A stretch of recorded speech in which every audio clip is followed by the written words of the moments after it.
te asala filete asala hydratant piana te parce que bango bazala ba master na e baba musicien na e te ba rando chae poa bazala na bango biso nyonso azo biso dalemia ba misus kutunde bazala ba musicien te maestro mta comme ça ba musicien ah tika pour biso nyonso za te kana musicien mo ye banaka ngai na bango maestro Fabregas comprendre so tali biso na ba image ya kaloma to za ba nzoto mike ba santé a te to wana bilamba te soki obimisi osali eloko omona esimba te pesa mutu biloba loba pesa mutu vertige omona roi mutu makambo osala esimba te siko fo loba oloba no bilobela ok mission de service okimi na mission de service so musala na otikeli nani que notre total interview total interview pour ba jeune talent ba mambo belé la mambo belé interview belé donc voilà quoi donc on me dit pourquoi interview donc promotion non bossa non promotion quoi ba tout mususu pena bana pour ma générique bana pour ma ba cri parce que ba yebo travailler faut ba travailler puis ba jeune talent. L'ambassadeur des jeunes congolais pour la paix, Ado Youé, a procédé samedi à l'inauguration de l'ambassade dédiée aux jeunes congolais. L'inauguration de ces bâtiments se veut, d'après cet ambassadeur, être la concrétisation de la volonté du chef de l'État dans l'encadrement et l'épanouissement de la jeunesse congolaise d'ici et d'ailleurs. C'est ici qu'est situé le siège de l'ambassade de la jeunesse congolaise pour la paix et le développement de la RDC. Plusieurs délégations des officiels congolais, des mouvements associatifs publics et privés, d'encadrement des jeunes, des autorités nationales et provinciales, ainsi que quelques chefs de missions diplomatiques ont assisté à cette cérémonie d'inauguration qui est une première dans l'histoire de l'RDC et celle de la jeunesse RD congolaise d'avoir une cité de la paix 6-4 avenue Mafuata au quartier Basoko dans la commune d'Engalima à Kinshasa.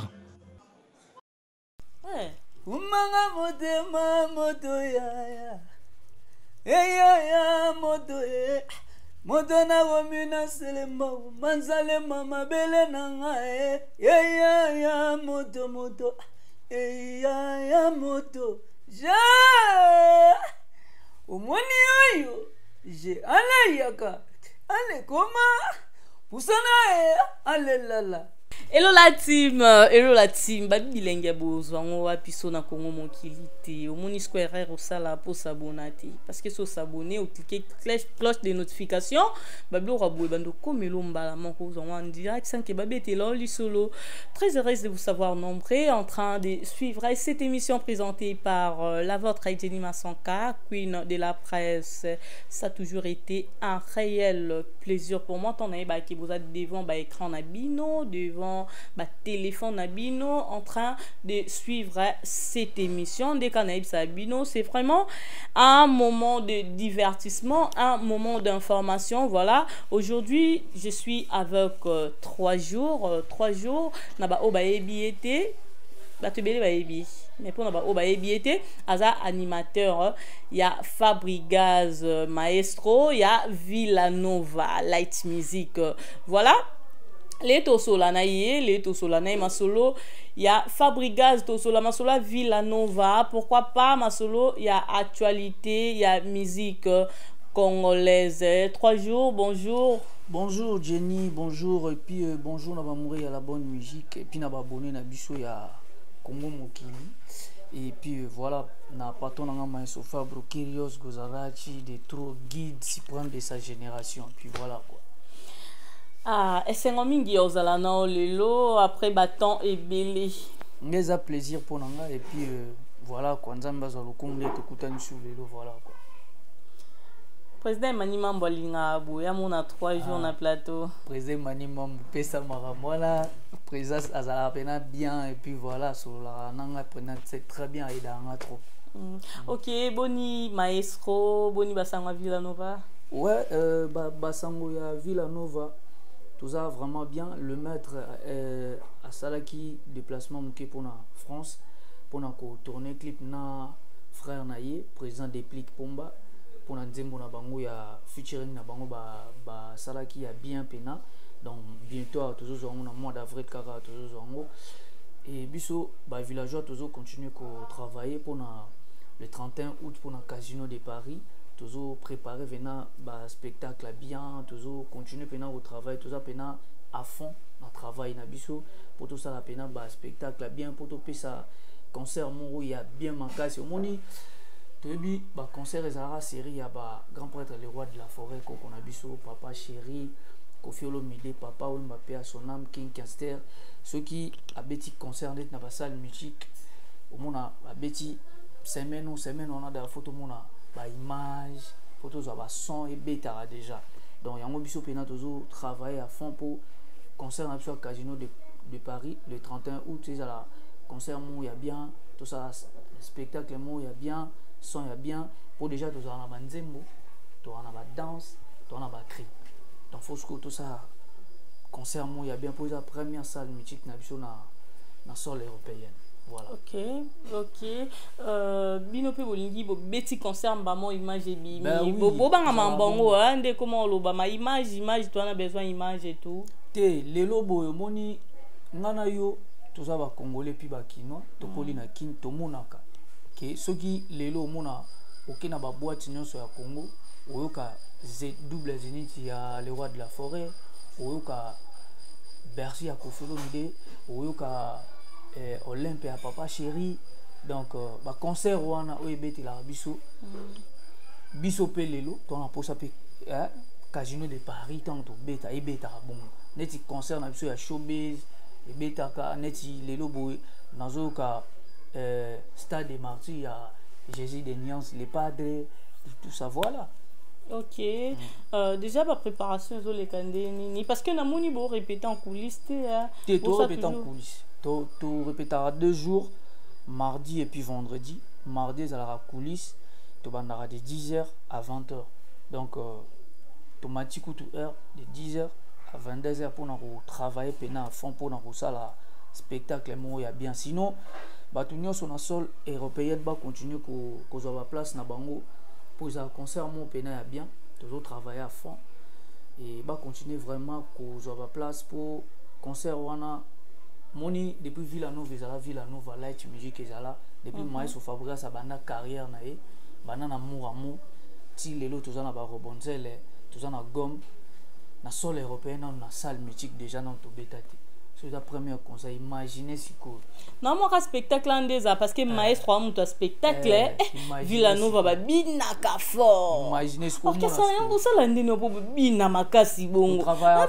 bina mo boya mo lekela nga quoi tout travail parmi ba orchestre qui na ba orchestre les apenza qui est côté danse donc Villanova ba danseuse ba danseur ba musicien et tout et puis na yemo guide suprême Maestro Fabregas et le ekamusanga kanda bomba ka danse na maison mère tant on est ça la borne mo kontira bibisi na maele na ta Maestro Fabregas ndenga bina na bi mais moi mobala bando bina boy banda kala ko bina ka ya kilelo te guide suprême yem ta sa ba ya mado Maestro Fabregas ba pensage ba zigida ba danso lelo boy na génération yaza guide na bango tout guide suprême na bango tout yem ta na ba tib ana ba nzembo bana tout ça na quelle génération na ba on a ba déplique ba hérité Watanabe tanto lo ba guide miel ba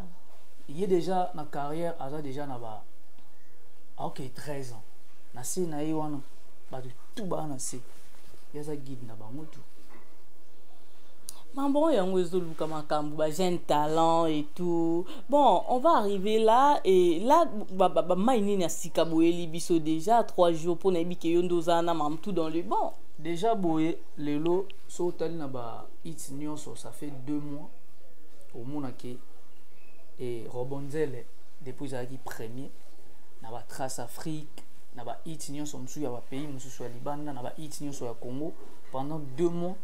Dans la trace na biso au total rebondir les premiers jusqu'à présent maintenant siko na habité non ceux qui tout moi ayi wana parce que moi je crois ngati ka en place ba msupe bazala wana ba respirer quoi ba paiement quoi donc ba umeli mo rebondir le yo boakaki non ngai déjà na ki okuta rebondir déjà salama ki zanzembo o Maestro Fabregas na shomi batu ba sali yango na Villanova mobimba. Et puis en dehors ya wana batu ba obina eza na ba surprise ebele za na kati wana. Mais pesa biso ata bilengi, pesa biso bilengi ata mwa décrit. Comme que epesi ngai posana mela.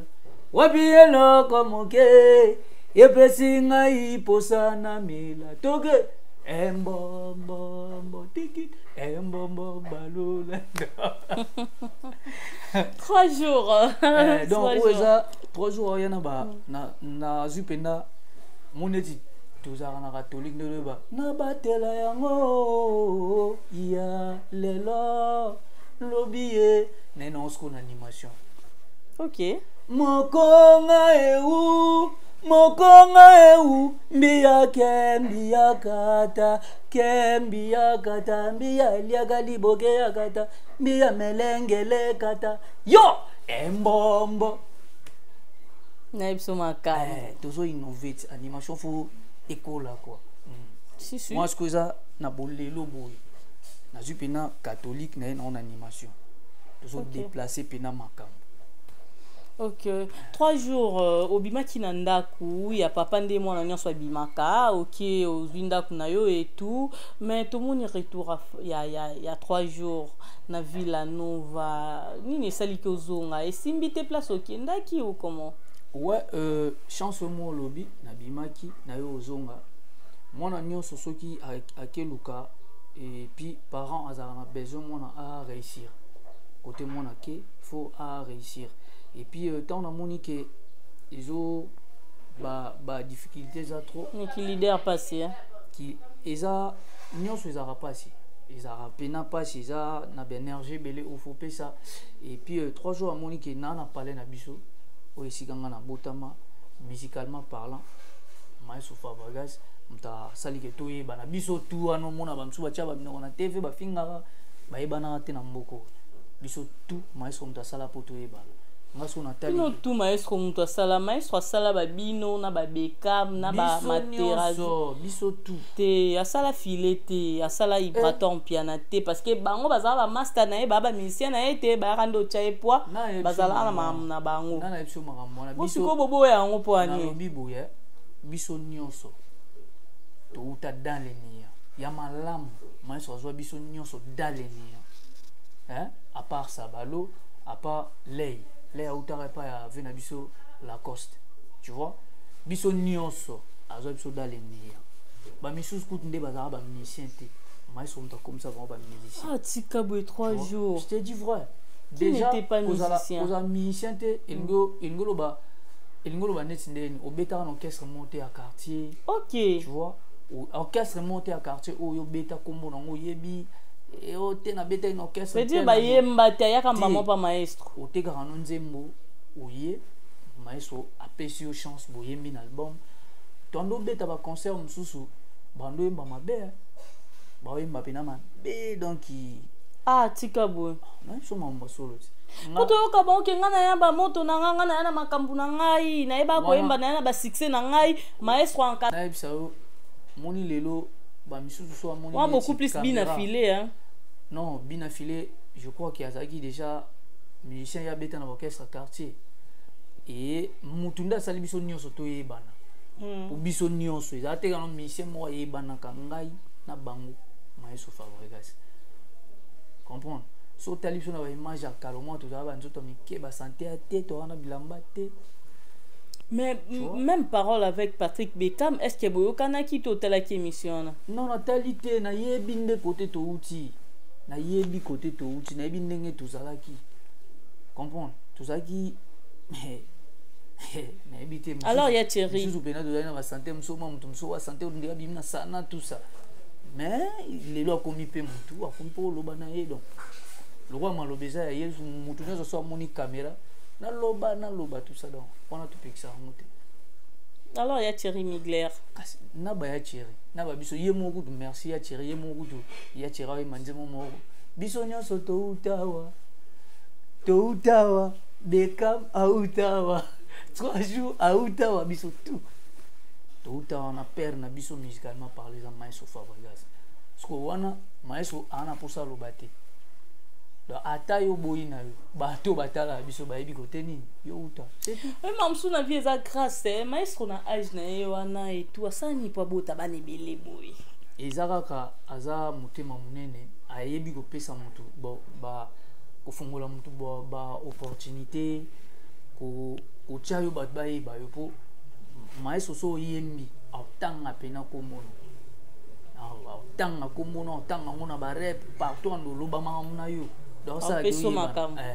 ye pena pesaka biso yango neti koko na biso le roi de la forêt apesa bango ye mpe azaka motema mofungwama envers biso. Ok, ça c'est vrai, il est le seul musicien au hérita vraiment où est rançon ba ressortissant à maison mère. Les loboso tali, ils ont mis colo na ebele ba banda carrière les bosso. Bazana musicien moto ba ba bimisa.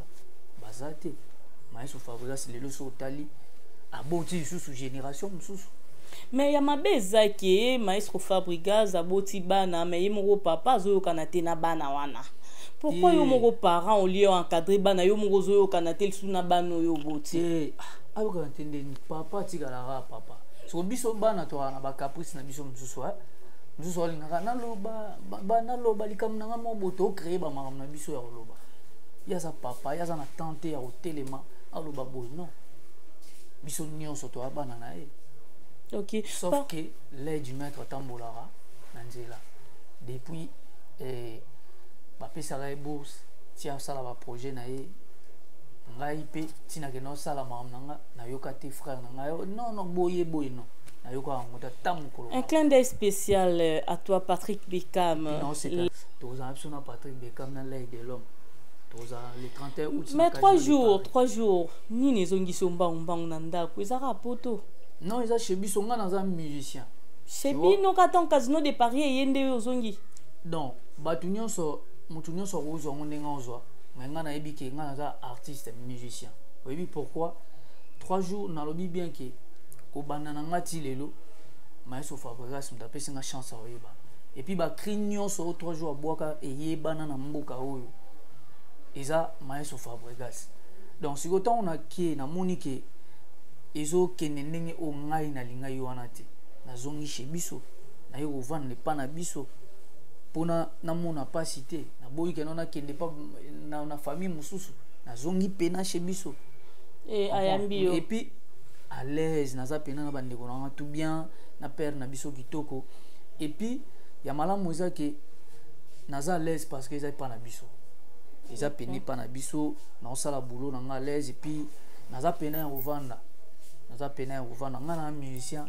na mposa carrière na nga ekende liboso carrière na nga ezala bien ezala te ke eloko ezopesanga mpasi nazoforsango kaka nazoforsango kaka non okembe mpe ya kote kuna kuna kwena wa moko carrière solo ezalaka mpasi c'est pas facile eza facile te eza mpasi surtout namoni ke kuna obete album to single des singles ouais. Mais eza toujours ya yo est-ce que kopesa biso ngo kobinisa oye apona moto nyonso te otalaka ngonga na yo na mboka Kongo yo yebela ngonga yaya nzambelaka na nzambe zunga yo reconnaître bato nzambe na ligolo nzambe na ligolo nzambe azalaka na ye na ligolo 3 jours ayebela ngonga te ce n'était pas encore le temps. Ouais 3 jours ayebela ngonga te ezalaki temps na ye te. Ah c'est bien le coup comprendre et ozongi na raison mais bino na Maestro Fabregas surtout osenga bato reconnaissance mais bino moko na boss na bino surtout boss na bino za reconnaissance et pourquoi par rapport ya bon yo senga bana na ye et tout ba sala moins gratitude asenga ngote toza bana na ye il faut toza ba reconnaissant ana posa teka senga biso on place na posa na ngote yangia makoko na bino ayembi tous ces pays ici bas pendant que yé a luka ba respecter yé et tout parce que il le mérite mais yé peut hériter watanabe wa yamba ye na maison mère wa salisa e test wa simbisa e micro comment le mami balé non le balika moko le mami balo le bibo Maestro Fabregas bana oya bimisa aosenga ba reconnaître. Donc au comprendre oui, c'est-à-dire on habite tous ces pays ici bas, c'est-à-dire ceux qui osent reconnaissant, bon c'est l'opé reconnaissant. Par rapport à lui n'est pas reconnaissant envers héritier ndenga yamba na maison mère et tout les lots au bien héritier jeune talent et ça na mon le roi ça fait mal côté à héritier watana jeune talent. Butuna Moui, Maestro Fabregas, à l'écart de mission sur le bargain, Moutasala Yebana, est le roi de la forêt. Koko Nabiso, le roi de la forêt. Moutotangi Kombo, jeune talent. Tu es bipé à Mando, les canavas TV, en manqué le roi de la forêt. Jeune talent. Oui, bit. C'est moi jeune talent. C'est là, s'il te plaît. C'est moi Boyépé, à l'écart de TV, en manqué le roi de la forêt. Respect. Mais Maestro Fabregas, banda carrière, Tilelo. À ça là pas que vous en avez pour ça là comprendre Maestro Fabregas a reconnaissant dans les rois de la forêt pour les rois de la forêt t'as papa na bam tu vois ton a pour ça moi na te ba jeune talent faut ba sala mambo ba sala na moni soki obimisi osali loko mona esimba te pesa mutu biloba loba pesa mutu vertige mon roi mutu makambo sala esimba te sko faut loba no bilobela likono ngosko jeune talent. Ah voilà donc c'est comme si vous sangana qui na papa na bana donc yé pendaka jeune talent. Non biso Maestro Fabregas a senga biso reconnaissance te hein biso mo photos a ba reconnaissance vers Maestro Fabregas po sotali à part ba wenge hein ba wenge BCBG, maison mère quartier latin et la culture pays vu tout ça. Bon, qu'est-ce que nous sommes dit qu'elle n'a pas Maestro Fabregas m'tabim sabana. Hein? Donc, kolongwara ba wenge kita Maestro Fabregas m'tabana bana na musique à Congo. J'espère na bizete, na cosité na musique à Congo Maestro Fabregas. Comprendre? Si ko bison des photos à ba reconnaissant envers lui. Comprendre? Bison des photos respectées. N'enge Maestro Fabregas a respecté les rois de la forêt. Makambu wana kosangisa ngona makambu ba jeune talent. Mais faut ça quand même reconnaissant envers muto ayamba ep na maison mère. Wana isa mama. Asal c'est test vertige ba ça na promotion. La vertige hein bana makati matiti to mela lungwela ko. Ya vertige ba ça promotion. Mutu so mambo esimba te moi vertige osala 240 émissions au jour moko les cas au lobby nous sommes nos agents talent problème. Ah 3 jours évolution dans quatre orchestre étant aux zongi bandeko non va se comporter comment envers yo pour début alors yo kuta ba animateur musu soit sika ba ye et tout ba 12 écoutes dans quatre orchestre. Non très bien biso kuna zala ndega na boulot na Villa Nova banda ezala light musique ti lelo Maestro azara ni contre ni pour salam no bien za no na boulot 3 jours d'abord kumanga motema motoya je o moni yo je ale binango bien nzoto ebinate yo weza izin na musique ya Congo izin Ozana te mama Zozan Onzambe nangai 3 jours Mwazama mwazuadeo Waya pia kazua mingi Mwabani pia kazua Waya mwazuadeo Yomoko pona ya 3 jours Fabrica zaye mabe Anabia honoreba Kulutuna yeba ya Tanga wazana nuna bomoi Lina mabina Castro Sidani matole 3 jours donc kunera mambo boulonde sala boulot. Ok 3 jours tout le monde zongi juste au moment où vous ça la préparation il y a Casino de Paris tout le monde a fabriqué Zamima orchestre na poto tout et salama il y a eu des bakenda bakima et tout, voilà. À même bango sous les États-Unis, il y a eu de départ et tout. Les autres ont 3 jours à Zongi. Est-ce que ceux qui maestro même on a mis qui au benanate? Bon, 3 jours dans Alanate pour nous le baquet, on a eu non. Et 3 jours à artiste, hein? 3 jours à musicien. On a eu métier dans la passion dans la musique. Dans la musique, dans la musique, dans la musicien.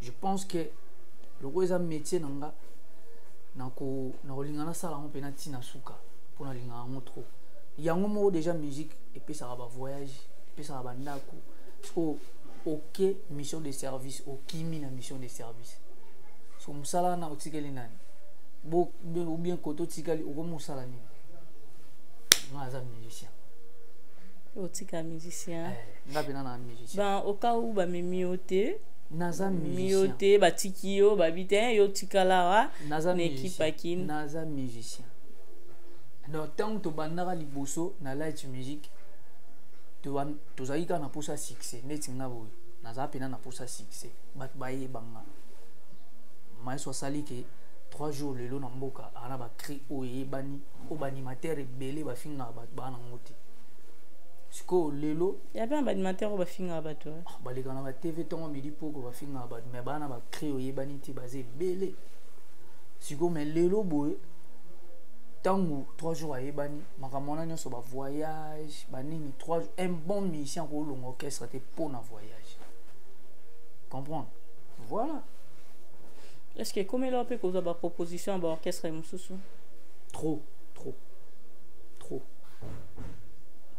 parce que 3 jours déjà maestro ça les belé à mon va pas si pena fort pour 3 jours et bana bosco et ça la ma trop ba chaba mito ka ba carrière bo la villageois là ici à part Villanova si on te dit de choisir des orchestres Namboko au Kokiko Beta Villanova à part Villanova non à part hein moi ça villageois non on a pas mais non pas donc villageois pour la vie villageois le preuve en est il faut ça on les attend na longwa na sala ngota na villageois au longwa yo mo to balongo d'accord bon ils a bisoti hein ils a qui succès et matin qui moi trop matin 3 jours dans tout ça sérieux mais faut ça clair donc tant où tous au cola on peut comment tout le monde a peu m'emmener lelo 3 jours à responsable et bindenge nini makambo sala kaneni fona sala makambo neni fona salela 3 jours akima moto a chomité non bon ce que lelo nazana parce que tant on ka shoni nangwesh de kalikolo tout ça là obi lelo tozana chomi yem dabwagi basi balobi samedi bako greve atana hiver turoya bako greve abalola pete aningana pete à côté tout le monde danse robonzele a robonzele robo tous en ensemble tous en ba général Apollo Mapeka Stade Mayor tous en ba Yamusabu Nini Boya Nyumbu voilà tous ensemble tout travail ce que ton bon naka maestro Fabregas papa Nabino peut-être na ba rancune na ba papa mususu puisque ba leader ba orchestre mususu pe baza ba papa pe ya ba mususu bien sûr oui et ça la bino nde nini bo pe kisaki été beaucoup ta raté to bino pe beaucoup ta na kati ya rancune na et ngana yebi ke maestro Fabregas aza mumpe alingara musique ya Congo to sangana to za bo moko le preuve année a créé pena elo mo boy o bisonyo so to yebi ke no senga pardon tout ça boy senga pardon mais azozongela lisusu 3 jours yoka s'il te plaît omoni lelo maestro Fabregas alingara to zala ini pour musique ya Congo ekende liboso lelo toka ki abate belé ba olela tozaki na liloba moko na monoko ba ivoirien ba oleka biso tout ça pour bango baza init maestro Fabregas pa lingara to za ini azara bien na ba grand frère nous tout les padres Jésus de Nias bazara bien au moins je pense qu'au moins on a un stade de martyrs bazara bien na ba il a dit que c'était la première fois mais il était là bazara on a les padres comme Isaac comprendre puisque la première fois on a un stade de martyrs aza grand frère na bango na wenge aza grand frère na bango donc azara bien na président de plique pomba et puis yena président de plique yomo yebi eza pena babanda pena kala ti lelo bon on a fallu pour passer un pardon mais ok ndene kama be dernièrement na yoka ki ofali maputa tout ça là non vena biso Dicap la merveille na maestro Fabregas bazara bien vena biso Dicap la merveille bazara bien na maestro Fabregas bon bazara bien on va maputa ba biso ba bio eza ba lapsus de la langue obini fali bamsu balobi te mafuta msusu babi maputa vena biso Dicap la merveille vena biso Dicap la merveille bazara bien voilà. Ok, 3 jours ozo promettre bana Paris nini bana mikili baza pena bien ba continuer pena kozwa place na bango ya casino de Paris pour barobina pena barobina po yomo yebi bango mo pe ba yebi ke maestro Fabregas azana ba nzembo yebana azana ba danse yebana azana ba tib na musique ya mboka na biso donc to bana pena depuis na amour ti lelo to pesa bango depuis na ba Diego musique ti lelo pena donc barobina pena barosepela bayoka pena ba mona ba danse tout ba mona pena spectacle mo pena ya bien po ba tout temps to beta concert ba oser la image ba oser la ba son comprendre ba oser la son spectacle te ba oser la pena sonde ni ma so yemba ba oser image na son ba oser la pena ba image na ba sonde ni ma so Fabregas oyemba ndenge nini ba animateur ba boaki tout ça ndenge nini pena ba chanteur ba yembi nyangwana voilà donc biso sko to sala on pena bien pour déjà makamna biso wenge c'est la base 3 jours ouais. Question na kolé kangote avant aussi ça parce que tout comme kindi na suka ya entretien na biso mais tant au monde bandeko na yo Patrick Beckham Bina Filé ba Materazzi ba Dizamach ba Ibraton Piana elobela ko vraiment nini elobela nga ke maestro Fabro merci butu moi na pesa pena maestro Fabregas merci pour biso nyonso tangi wana toyebana te maestro nde nza masala na nzela ya maestro Fabregas pour biso toyebana donc naloba pena merci na maestro Fabregas et départ na yo na retour na yo soki okoki kolobango en un seul mot départ wana osali carrière et puis ozongi en un seul mot nakoloba ngo ndenge nini nakoloba kaka ke eza epa na biso donc ntango nakesimbi te nazongi epa na biso donc bandeko na nga nyonso mpe oyo amoni ke ezosimba te toza na pere na biso aza motema monene alingaka biso tro tozonga na biso tosala boloshe biso. Ok. Et s'il faut conseiller, bah jeune talent, mususu to pe ba musicien mususu o ba olonga na mo orchestre rapide à la mamnaye.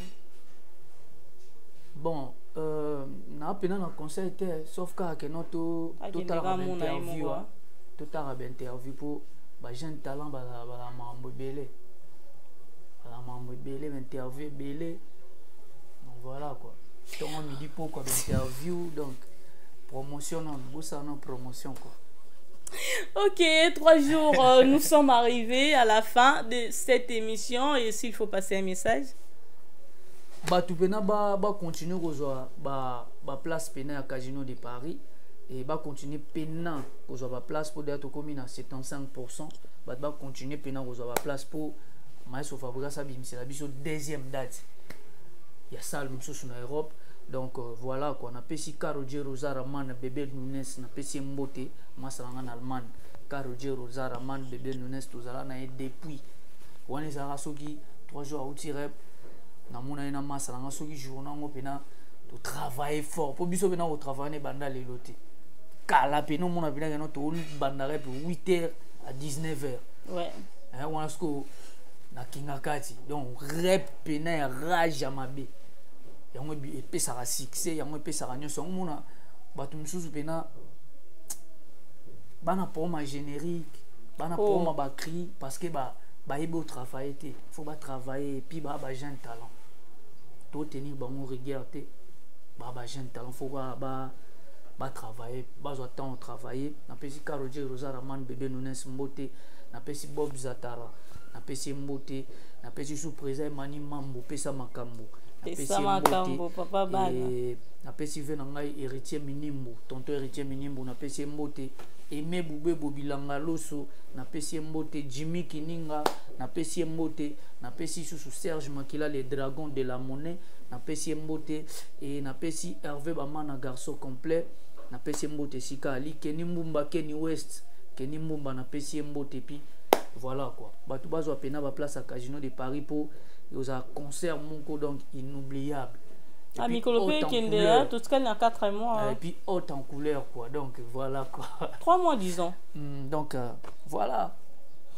Ok, merci beaucoup à toi, 3 jours. Merci vraiment pour notre déplacement. Et puis merci à Imak Makengo. Imak Makengo, héros dans l'ombre. Yazana na simakuna bilili obozomo na kitoko, c'est grâce na Imak Makengo. Wana ya biso quoi.